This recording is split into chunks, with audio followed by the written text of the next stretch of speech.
Hi everybody, it's Deborah from PeopleLovingAnimals.com. Thanks so much for tuning in and watching my video today.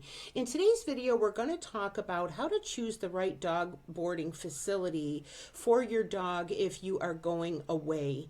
The most important thing, obviously, about choosing where you're going to board your dog is to make sure that your dog is safe and to make sure they are going to be as comfortable and content as they can be while they are being boarded. In today's video, we're going to talk about how to find a good dog boarding facility near you.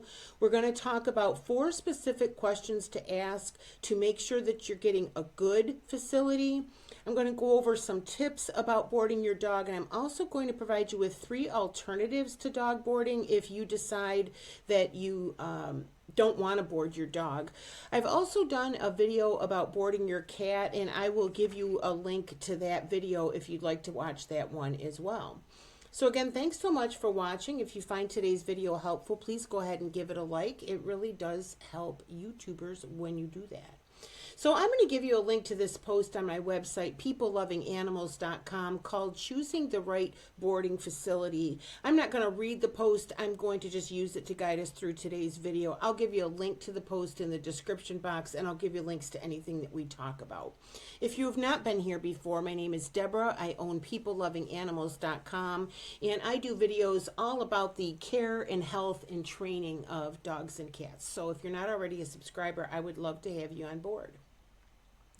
Now, choosing the right dog boarding facility, obviously, we got to make sure that your dog is safe. We got to make sure that your dog is as comfortable and content as they can be while you're away. To find a dog boarding facility near you, first recommendation, ask your vet. Okay, your vet will know who the good boarding facilities are in your area. You can also ask friends and family, other dog owners, where do you board your dog? You know, get some referrals, what good experiences they have, bad experiences they've had. You can also Google dog boarding facilities near me, and then you can also go to 2 different websites. One is called rover.com and the other is called care.com, and they have people on there who are willing to board your dog. So those are some ways that you can find a place if you're not sure where to go. I think the best bet is to ask your vet for a recommendation. Choosing the right dog boarding facility. We're going to talk about 4 specific questions that you should ask when you're trying to choose which facility you're going to use. First, what is the quality of the facility? You know, they can have anything from just basic dog kennels to like luxury suites. You know, there's different variations of dog boarding facilities. Make sure you ask, where's your dog going to sleep? How often will he get exercise? Are there outdoor spaces where your dog can play and go outside? Do they have play and rest areas in the facilities? Some facilities also offer socialization activities like group play or dog training sessions. Ask what they offer as far as, you know, activities for your dog and whether they'll be able to go outside. That's important. The second question is, what safety measures are in place? Obviously, this is a top priority. Find out, for example, what is their policy on vaccinations? What emergency plans do they have in place? Do they have a veterinarian available if anything should happen as far as some sort of an accident, an illness, or an injury? And make sure that the facility is secure to prevent your dog from escaping, and minimally make sure that it's clean. You should also ask, is the staff qualified? It's a good idea to ask, what training and certifications and qualifications does the staff have? Another thing that you should find out is, what's the ratio, like how many dogs to how many staff members, because you don't want it to be where they take on so many dogs and they only got 3 people or something. You know, just, it's okay to ask what's your ratio on any given day. The dog boarding facility's staff members should be knowledgeable and experienced in recognizing the signs of illness or stress and dealing with different dog personalities. And of course, they should be true blue dog lovers. That is a must. And they should be willing to provide loving, compassionate care for your dog. And they should at least be minimally trained in pet first aid. So don't hesitate to ask all these questions, because you do have the right to know if your dog is in good hands, okay?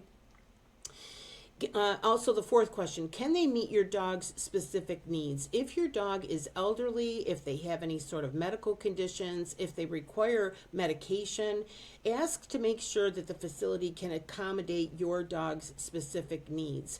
You should also talk with your veterinarian if you are unsure about your dog's ability to safely stay at a boarding facility.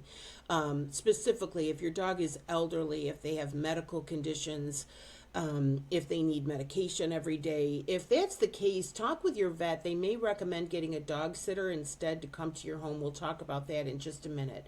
But your vet should be in the loop if your dog is going to be boarded, and they should be able to give you advice on, is this okay? Is my dog going to be able to tolerate this? Especially making sure that their needs are going to be met. Now, the dog boarding facility should be more than happy to answer any of these questions, and they should also be happy to let you tour the facility before you decide to leave your dog there. If they're not okay with these things, then in my opinion, they're not the right place to board your dog, right? Why would they have any objection to any of these questions or letting you see the place, right? So I think that would be a red flag if they're not willing, okay? Now, tips for boarding your dog. I'm going to actually refer you to the video that I've already done on taking the stress out of boarding your cat, so that I'm not repeating things for my subscribers. I don't want to do it again here in this video. In that video, we talk about some specifics about pet boarding, like the cost of pet boarding, more tips for choosing the right boarding facility. We talk about booking in advance, the required paperwork, and we also talk about what to pack for your pet. So I'm going to give you a link to that, and I think that will be helpful for you as well. I'm also going to give you a link to a really nice article from the American Kennel Club called What to Know and What to Look For When Boarding Your Dog. They've got a lot of great tips that we have not covered here in this video. Now, I also want to give you 3 alternatives to dog boarding. Maybe you can't afford to board your dog, or maybe, like we talked about, maybe you think they won't tolerate it well, or maybe you would just prefer, just not to put them in a boarding facility. So your first alternative is to use a dog sitter. You might want to find a dog sitter. They will either come to your home, or some will invite your dog to come and stay at their home. Finding a dog sitter to come to your home is ideal, again, if you have an elderly dog or a dog with medical issues. I did do an article in a video called How to Find a Good Dog Sitter, and I'll link that for you. That gives a lot of really great tips on how to find somebody, okay? And just as an aside, I'll just give you a quick tip right now. I have had really good success in the past with trading services with friends and neighbors. Like, for example, for several years, I worked for a public school district, and one of the teachers lived right down the road from me, and she had a great big beagle named Pete, and I always used to babysit Pete when they were away, and then in turn they would come and check on my cats and feed my cats. Do you know what I mean? So just check around with your neighbors or friends and family, because if you've got somebody that and then you're also returning the favor by babysitting their animal, I just think that's a really good thing to have in place, and it's generally free because you're just exchanging the favor, right?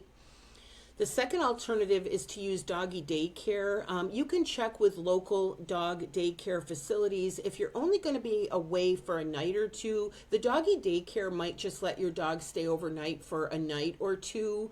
Some of them do offer short-term boarding. I think just a few of them may offer longer term boarding. I did do a post and video about the ins and outs of pet daycare, and I'm going to link that for you. That gives you lots of tips about daycare facilities and what they might have to offer. And that might or might not be a better decision if you are just going away for a day or two. Just compare the doggy daycares with the boarding facilities and decide which you think is best. The third alternative to boarding your dog is to take your dog with you wherever you're going, vacation or family trip or whatever. If it's feasible, and if you think your dog's personality, health, and behavior are conducive to traveling, you might consider taking your dog with you. I do have a post and video with lots of specifics about tips for traveling with dogs, and it focuses mostly on how to travel safely with your dog. Okay, so if you're thinking about, well, maybe I should take him with me, go ahead and watch that video, and maybe it'll help you to decide if that's one of the things that you would like to do. If you guys don't know, if you have not been here before, I donate to animal charities. I do peoplelovinganimals.com as my full-time job, and I receive a small commission for some of the products and services that I recommend across my website and also across my YouTube channel. And then I donate 10% of my earnings to animal charities. And if you go to the homepage of my website, peoplelovinganimals.com, you will see a list of the animal charities that I donate to. So thank you again so much for watching. I'm also going to invite you, before I forget, go in the description box. You're going to see some links to sign up for my Dog Lovers email list if you would like. If you're on that list, just about every 5 or 7 days, you'll get an email from peoplelovinganimals.com, and it'll be articles and videos all about the care, health, and training of dogs. And obviously you can unsubscribe from that list at any time. Okay, so I'd love to have you on board there. Again, if the video was helpful today, please go ahead and give it a like. Please comment if you have any other ideas that would help people on this issue, or if you have any questions. And I would love to have you on board as a subscriber if you are not subscribed already. Thanks so much for watching. My name is Deborah, and my website is peoplelovinganimals.com. Thanks again.